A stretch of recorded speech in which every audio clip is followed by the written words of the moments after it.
أهلا. سلام ونعم رحمة وبركة من الآن وإلى الأبد آمين. عليكم. أهلا. سؤال يا شيخ زين، سؤال. مم. أنا بس على بدي فكرة أنا مش أطلب منك موجود. طلب. بدي إيش؟ أطلب منك طلب إنه ما تتطرقش على الكتاب المقدس. سؤال آه... ليه؟ إسلامي من جهة استنى بس. مسيحية. ركز شوي. استنى بس، أنت آه... لماذا تخاف من كتابك؟ لأنه السؤال إسلامي يا عزيزي، إذا جاوبتني عن طريق الكتاب المقدس يبقى هاي مش إجابة. لما أسألك لا، سؤال إسلامي تجيبني إسلاميا، صح؟ صح كلامك، أعطيك لكن مثال. هل أنا عمري بعد ما طرحت عليه سؤال تجاهلت الإجابة من ناحية إسلامية واكتفيت بالإجابة من ناحية مسيحية بس؟ ها، قل لي. آه. بس ماشي، موافقك. بس سؤالي أنا كم؟ بيتحدث عن عيسى، ما بيتحدث عن يسوع. شوف الفرق بين هذا وبين هذا. لما أقول لك مثلا الله أو إله الإسلام ماشي في القرآن، عايز يقول إيه لما ولد عيسى بن مريم ولادة عذراوية من غير زراعة رجل، وإحنا كمسلم، أنتم كمسلمين وإحنا كمسيحيين نتفق أن مريم العذراء مطوبة وقديسة وحاشا لها أن تتهم بالزنا. ماشي؟ مم. ماشي. لو واحدة في الشارع ماشي ولدت من غير رجل، شو بتقول عنها؟ وبتقول، اذا قلت لها من اين لك هذا، قالت لك هذه قدرة إلهية، بتصدقها ولا لا؟ واحدة بالشارع كمل. بتصدقها؟ من هي هذه الشخصية أولا؟ هل هي شخصية كاذبة أم صادقة؟ ما انا بسألك، هي صادق كاذبة؟ انت لا، بتحكي لابد أن فيها. تقدم لي طبعا الدليل حتى أصدقها. بتقول قدرة إلهية، هي بتقول لك لا قدرة أعرف رجل. إلهية، ما قدرة الدليل على إلهية أنها هي قدرة إلهية؟ يا سيدي. طب وعلى فكرة مريم. تعرف يا فراس، تعرف أن أنت بسؤالك هذا آه. ورطت كل المسيحية كلها، ورطتها. تعرف لماذا؟ لأن هذه المعضلة لم يجب عليها إلا القرآن فقط. القرآن الوحيد اللي قادر يخرجك من هذه الورطة. لماذا؟ لأن بعدما أتت مريم بعيسى، تمام، طبعا هم أكيد وحدة لم تتزوج وجاءت بطفل، أكيد زانية سيقولون. فالقرآن ماذا فعل؟ ماذا قال القرآن؟ قال إن هي حدثت معجزة، وهي أن عيسى تحدث وتكلم في المهد، قال إني عبد الله آتاني الكتاب وجعلني اسمع نبيا. السؤال أولا، اصبر، اسمع خليني السؤال أكمل أول، لسه ما كلامي. سألتوش. اصبر بس، خليني أكمل كلامي. فالقرآن أجاب هنا بحيث أن عيسى قام بمعجزة، بعد ما تقوم معجزة خلاص يسكت الذين اتهموا هذا الاتهام، يصمتوا إلى الأبد. لكن كتابك لم يجب على هذه الورطة. أجبنا كيف كتابك كيف حل مصيبة تبرئة مريم؟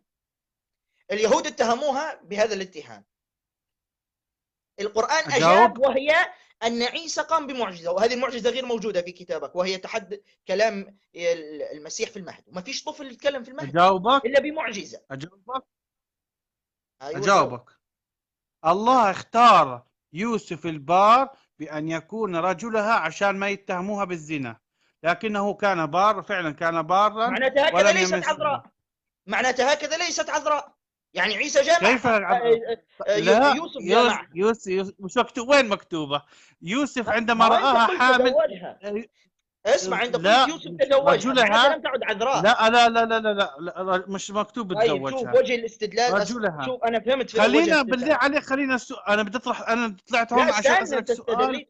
استنى بعيسى، استدليت. ما لكيش علاقه بالكتاب. اسمعني بس، ما اسمعني. تفتحليش بتقوليش مواضيع مالكش اخرى علاقة، تشعبك. بتقوليش مالكش علاقة فراس، بتقوليش مالكش علاقة. اسمع، اعطيني أنت سؤال، بس استدليت. جاوبني على السؤال هذا وبعدين اطرح اصبر، كما خليني أرد تريد. على كلامك. ماشي. خليني أرد على كلامك أولا. أنت استدليت أن رجلها يوسف النجار. أولا، هل كان يوسف النجار متزوجها بعد ما أتت بيسوع؟ لا. اذكر لي نص. أين أين المعجزة هنا معناتها؟ ما نفس المصيبة باقية ما زالت. كيف مريم؟ هنا سؤالي، مريم بعدما اليهود أليس اليهود استغربوا بعدما رأوا مريم جاءت بطفل وهي لم تتزوج، صح ولا لا؟ تمام. كيف ردت عليهم مريم؟ ما هو الدليل الذي قدمته لهم حتى تبرر أنها لم تزني؟ تمام. القرآن قال إن عيسى تحدث في المهد، قامت بمعجزة، سكتوا اليهود.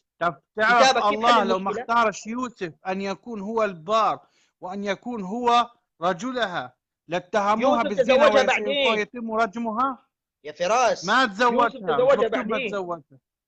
يوسف اسمعني، لا هذه آراء، اسمع، هذه آراء الناس، مش مذكور بالكتاب المقدس أنها تزوجت. وين مذكورة؟ وين مذكورة أن تزوجت؟ أنت اللي قلت. هذا دليلك، هذا دليلك. أنت اللي قلت مش أنا. لا أنا بقول لك لا، ما تزوجتش. اسمع، ليس قلت تزوجت يوسف. لا لم تتزوج. أنا بقول لك رجلها. اسمع يا فراس، القرآن حل لكم ورطة. قلت لك أنت حتورط المسيحية حاليا ولا لا؟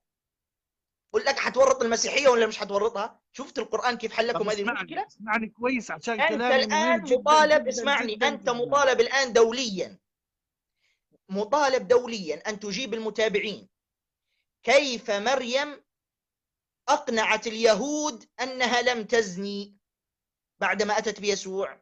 كيف أقنعتهم؟ القرآن قال عيسى تحدث. وين راح يوسف؟ وين راح يوسف؟ ما الرب اختار يوسف عشان ما يتهموهاش بالزنا. وين راح يوسف؟ مكتوب يوسف. طيب يوسف كان متزوجها؟ يوسف كان متزوجها؟ عند اليهود، قبل اليهود يعرفون أنها زوجته أو رجلها، لكنه لم يدخل عليها. أليس أنت الآن قلت أنه لم يتزوجها؟ مو اسمها مريم العذراء،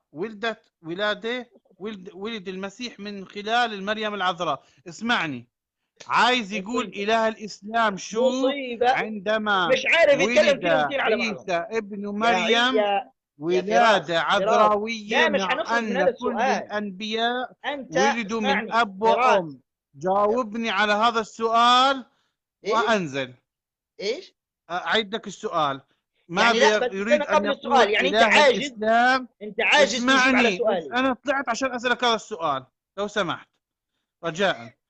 إله الإسلام ماذا يريد أن يقول؟ إله الإسلام ماذا يريد أن يقول عن ولادة عيسى ابن مريم في القرآن وملكش علاقة بالكتاب المقدس؟